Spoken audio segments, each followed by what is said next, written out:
Hello दोस्तों, welcome to my YouTube channel. Hope कि आप सभी लोग अच्छे से होंगे। मैं आपका दोस्त समित। दोस्तों, जैसे कि आपको पता है, अभी मिड मई में आपका most of the states board, CBSE board, ICSE boards के एग्जाम्स होने वाले हैं। तो अब हमारे लिए बहुत ही इम्पोर्टेंट है कि इस एग्ज़ाम को हम अच्छे से कैसे दें, मैक्सिमम मार्क्स कैसे स्कोर करें। क्योंकि जो पढ़ाई हुई है अभी तक स्टूडेंट का, उन्होंने ऑनलाइन पढ़ी है। कई सारे स्टूडेंट्स तो ऐसे हैं जो कि सारे क्लास क्लियरली नहीं ले पाए ऑनलाइन के मीडियम से। समटाइम्स उनके साथ इंटरनेट इशू हुआ है, समटाइम्स टीचर के साथ इंटरनेट इशू हो जाती है, और समटाइम्स अवेलेबल नहीं होते हैं बिकॉज ऑफ एनी रीजन। तो आपका बहुत सारे कोर्स कंटेंट जो है सो कवर नहीं हुए होंगे, बहुत सारी चीजें छूट गई होंगी। जो इस तरीके से पहले आपको एग्जाम में प्रिपेयर करने की हमारा एक आदत था, पहले ये हमारे लिए एक ट्रांजिशन हो गया है कि उस आदत को छोड़ करके नए तरीके से आपने पढ़ाई करी है, और उसमें जा करके आपको जो एग्जाम देना है वो ऑलमोस्ट पुराने तरीके का है। मतलब आपका पूरा सिचुएशन चेंज कर दिया गया है। जो आपने पढ़ाई करी है उसका पूरा सिचुएशन चेंज कर दिया गया कि आप ऑनलाइन टूल से पढ़ाई करो, पीडीएफ का नोट्स बनेगा, पीडीएफ में आप वर्ड फाइल के अंदर कुछ लिख रहे हो या फिर कॉपी में भी लिख रहे हो तो आप असाइनमेंट सबमिट कर रहे हो पीडीएफ बना करके। तो ये सारा का सारा सिचुएशन जो एक तरीके से जो लर्निंग फेज होता है किसी भी स्टूडेंट्स के लिए थ्रू आउट द ईयर, एक साल के अंदर जो होता है, वो सारा चीज पूरी तरीके से चेंज हो गया है। लेकिन जब एग्जाम होने वाला है तो फिर से हमारा एग्जाम बिल्कुल ही उसी तरीके से होने वाला है जैसे पहले आप देते आ रहे थे। तो इस ऐसे चेंज सिचुएशन में हम कैसे अच्छे से अच्छा स्कोर करें, इस कैसे हम अपना बेस्ट पेपर के अंदर हम डिलीवर करके आए, मैं इसके ऊपर आपको बहुत सारे इंपॉर्टेंट पॉइंट्स बताने वाला हूं which will help you to score maximum marks in your exam. चलो दोस्तों, तो मैं आपको बताता हूँ एक एग्जाम्पल लेकर के। आप लोगों में से बहुत सारे लोग, या मैक्सिमम सभी नहीं तो मैक्सिमम लोगों ने केबीसी देखा हो कभी ना कभी।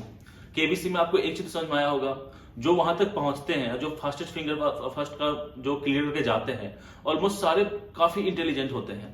लेकिन उसमें से जो 1 करोड़ कोई लेके जाता है, कोई 50 लाख लेके जाता है, कोई 10,000 पे आउट हो जाता है, या फिर कोई 3,60,000, कोई मतलब डिफरेंट अमाउंट्स लेके जाते हैं। क्यों? क्योंकि जो उसमें अच्छे से खेलता है, हर सारे अवेलेबल ऑप्शंस को जो अच्छे से यूटिलाइज करता है, वो मैक्सिमम अपना अमाउंट जीत के जाता है।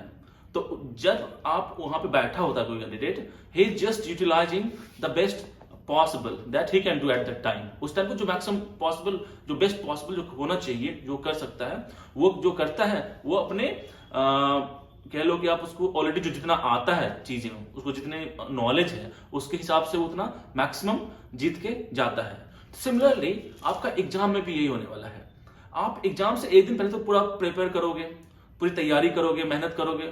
फिर उसके बाद जब एग्जाम में आप बैठोगे तो आपको करना क्या है? आपको जितना तैयारी करना था आप ऑलरेडी कर चुके हो। अब एग्जाम में बैठने के बाद आप तैयारी नहीं कर सकते हो, कुछ नया चीज वहां पे सीखने नहीं जा रहे हो।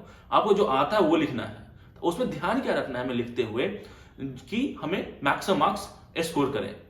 पहला पॉइंट, सबसे पहले तो जितना देर का आपका एग्जाम है, utilise each and every second of your exam durations. जितनी देर का एग्जाम है पूरा उसका एक एक सेकेंड यूटिलाइज करो। कई बार क्या होता है, स्टूडेंट्स को नहीं आते हैं, किसी चीज में कोई क्वेश्चन नहीं आ रहा होता है, तो क्या करते हैं कि 5 मिनट पहले या 10 मिनट पहले स्टूडेंट कभी निकल जाता है, या फिर वो क्या करता है कि वो कुछ लिख नहीं रहा होता है, बैठा रहता है, या फिर आप मतलब बैठ गए, लास्ट में हमने लिखते लास्ट में जाकर के आधे घंटे तक बैठे रह गए, या फिर 15 मिनट बैठे रह गए, या फिर 10 मिनट बैठे रह गए। तो ये नहीं करना है। आपको एग्जाम में जितना टाइम मिला है उसका एक एक सेकेंड को यूटिलाइज करना है। मतलब आपको उतने देर तक आपका पेन चलते रहना चाहिए। ये पहला चीज है, आपका पेन चलते रहना चाहिए। अब चलो दोस्तों, अब मैं बताता हूं आपको सेकेंड पॉइंट जो कि आपको फॉलो करना है एग्जाम में। चाहे आप किसी भी बोर्ड का एग्जाम दे रहे हो, even if you are appearing for a state board exam, CBSE exam, ICSE और एनी बोर्ड एग्जाम, और even in any exam, college का एग्जाम दे रहे हो, यूनिवर्सिटी का एग्जाम दे रहे हो, या फिर किसी भी आप कंपटीशन का एग्जाम दे रहे हो, तो आपको क्या जो फॉलो करना है उसके अंदर जो रूल है, जो सेकेंड मोस्ट इंपॉर्टेंट रूल है वो ये आपको फॉलो करना है कि जो आप एक बार क्या करो, जब आपको टाइम मिलता है शुरू में सारे क्वेश्चन एक बार पढ़ लो। क्वेश्चन पढ़ने के बाद वो पता चल जाएगा कि इसमें से इजीएस्ट क्वेश्चन कौन से हैं, तो उसमें से जो भी सबसे इजीएस्ट लगता है पहले आप उसको फिनिश करो।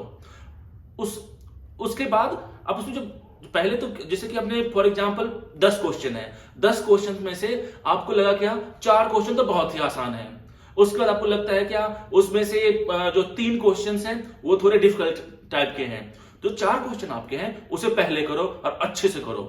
फिर उसके बाद क्या करो, जो अगला 3 क्वेश्चन जो थोड़े से डिफिकल्ट लग रहे हैं आपको, उसके बाद आप उस क्वेश्चन को करो। उसके बाद इससे क्या आपको मिलता है, जब सबसे इजीएस्ट क्वेश्चन कर चुके हो, मीडियम डिफिकल्टी वाला क्वेश्चन आप ऑलरेडी कर चुके हो, तो आपको कॉन्फिडेंस आ जाती है क्या कि हमने ऑलरेडी बहुत कुछ कर लिया है। तो ये बहुत कुछ कर लेने का जो कॉन्फिडेंस जब आ जाता है ना, तो मतलब आप उस टाइम पे बहुत ही आपको अच्छा महसूस होता है, रिलैक्स होता है, और जब दिमाग आपको वहां पे कूल होता है, थोड़ा सा जब कूल होगा तभी आप कुछ सोच पाओगे एक्स्ट्रा, क्योंकि जितना डेटा हमें डालना था पढ़ाई करते समय दिमाग में तो ऑलरेडी डाला हुआ है, बस उसी को तो निकालना है, उसी को थोड़ा सा सोच करके हमें आंसर लिखने हैं, उसी को जो डेटा ऑलरेडी स्टोर्ड है हमारे ब्रेन के अंदर उसी को घुमाना है अंदर में, हमें कुछ नया चीज नहीं करना है। तो आपने सबसे इजीएस्ट क्वेश्चन कर लिए, आपने मीडियम वाले क्वेश्चंस कर लिए, मतलब आपने एक अच्छे नंबर मतलब good number of questions you have already solved. जब इतना कर लिया तो ये होता है ना कि आपने 10 क्वेश्चन से 7 तो कर लिए हैं, 70% तुमने कर लिया हुआ है, अब तो ये है कि ठीक ठाक से मार्क्स तुमको ऐसे ही आ जाएंगे। अब क्या करना है आपको कि जो हार्डेस्ट क्वेश्चन है उस हार्डेस्ट क्वेश्चन में भी 1-2 क्वेश्चन होंगे जो फेमिलियर होंगे आपके, अच्छा इसमें हमने ये पढ़ा था, क्लास में हमने कुछ सुना था इसके बारे में, फिर ऐसा क्वेश्चन आएगा तो उसमें जो भी आपने क्लास में सुना था, किसी टीचर ने बोला होगा, किसी स्टूडेंट ने बोला होगा, मे बी आपने कहीं पे बुक्स में देखा होगा, कुछ पॉइंट्स याद होते होंगे, उसी पॉइंट्स को रियल लाइफ से कोलैबोरेट कर दो। जहां पे आपने कुछ सुना उस बुक्स में और या फिर नोट्स में या फिर टीचर के ने बोला होगा क्लास में या फिर आपके दोस्त ने बोला होगा, तो उसका 1 या 2 लाइन या 1 वर्ड, इवन सिंगल कीवर्ड भी आपको पता है, अब क्या करो उस कीवर्ड को रियल लाइफ का एग्जांपल ले लो, वो कीवर्ड आपके रियल लाइफ में कहां सेट होता है उसके हिसाब से उसको एलैबोरेट कर दो, यदि नहीं कुछ आता उसके बारे में तो। क्यों? क्योंकि हर जो क्वेश्चंस होते हैं वो उसके अंदर ओनली कुछ कीवर्ड्स ही होते हैं, कीवर्ड्स होते हैं। अब आपको उसी कीवर्ड्स को ही हमें एक्चुअली में एक्सप्लेन करते हैं, सेंटेंसेस बनते हैं और पूरा पैराग्राफ भर जाता है।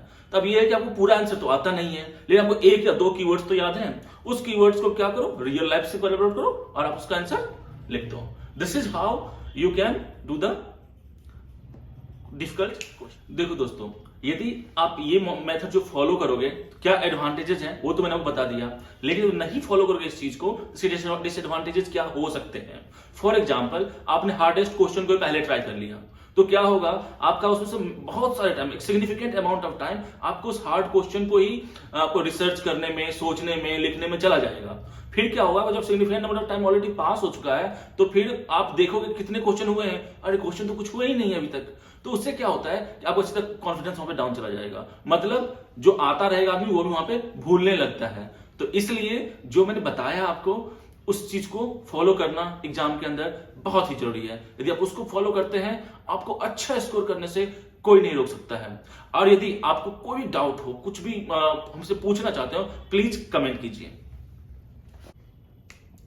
चलो दोस्तों, अब मैं आपको बताता हूं third and one of the most important point, ये है आपका एक्सप्लेनेशन, कि आंसर शीट के अंदर हम बेस्ट एक्सप्लेनेशन कैसे प्रोवाइड करें। क्या होगा कि जैसे कि आप कोई भी क्वेश्चन कर रहे हो तो होता है क्या कि आपने 1 लाइन लिखा या 2 लाइन लिखा, फिर आपको उसमें आइडिया नहीं आ रहे हैं कि आप अरे इसके आगे हम क्या लिखें। आपको कोई एक एग्जांपल पता होता है, कई बार कि तो एक एग्जांपल है जो बुक में दिया हुआ था, बाकी एग्जांपल आपको याद नहीं आ रहे हैं। तो जो एक स्टैंडर्ड सॉल्यूशंस होते हैं उसके अंदर स्टूडेंट की खुद का कंटेंट होना चाहिए।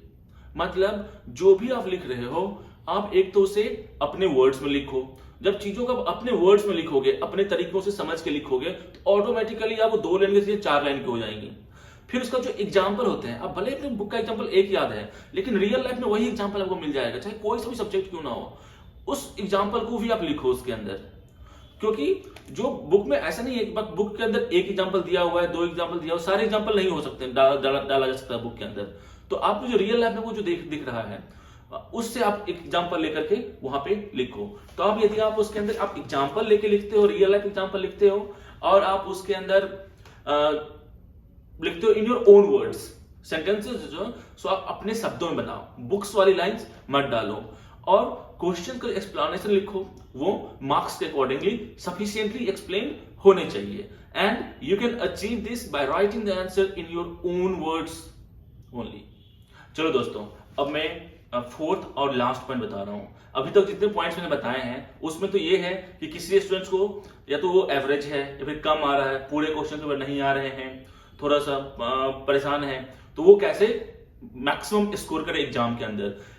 कई सारे स्टूडेंट्स ऐसे होते हैं जिनको सारा कुछ आ रहा होता है, लेकिन कई बार वो घबराहट में वो या फिर कोई छोटी मोटी गलतियां कर देते हैं, जिसके कारण क्या वो कई बार पूरी तरीके से जितना बेस्ट डिलीवर कर सकते थे उतना नहीं कर पाते हैं।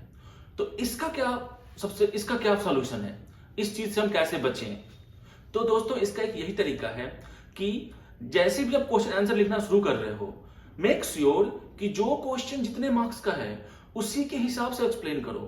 ऐसा नहीं कि 2 नंबर वाले क्वेश्चन में आप जाकर के 1 पेज भर के आ रहे हो, फिर आप जो 5 नंबर वाले क्वेश्चन आ रहे हो उसमें 2 पेज लिख के आ रहे हो, मतलब या फिर उसमें या तो आप कंटेंट ज्यादा डाल रहे हो या फिर उस पर सोचने में कि अब ये लाइन ज्यादा बेटर होगा या फिर वो लाइन ज्यादा बेटर होगा, उसमें टाइम वेस्ट कर दे रहे हो।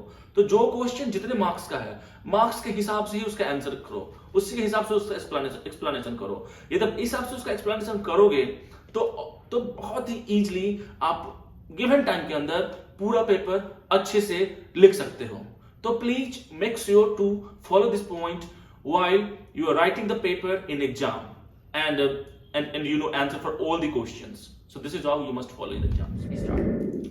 चलो दोस्तों, आपको इस वीडियो में कोई भी डाउट हो, कुछ पूछना हो या फिर किसी भी कोई भी एग्जाम्स को लेकर के कोई भी आपके डाउट्स हो वो पूछना हो, तो प्लीज आप कमेंट करो, मैं आपको उसमें रिस्पॉन्ड करूंगा। या फिर आप चाहते हो कि इस तरह कोई सिमिलर वीडियो में बनाऊं आपके लिए, तो प्लीज वो भी आप हमें कमेंट में बताओ, मैं आपको वो वीडियो भी बना के डालूंगा उसके ऊपर। Please like, comment and share the video और प्लीज सब्सक्राइब करना मत भूलना। Thank you.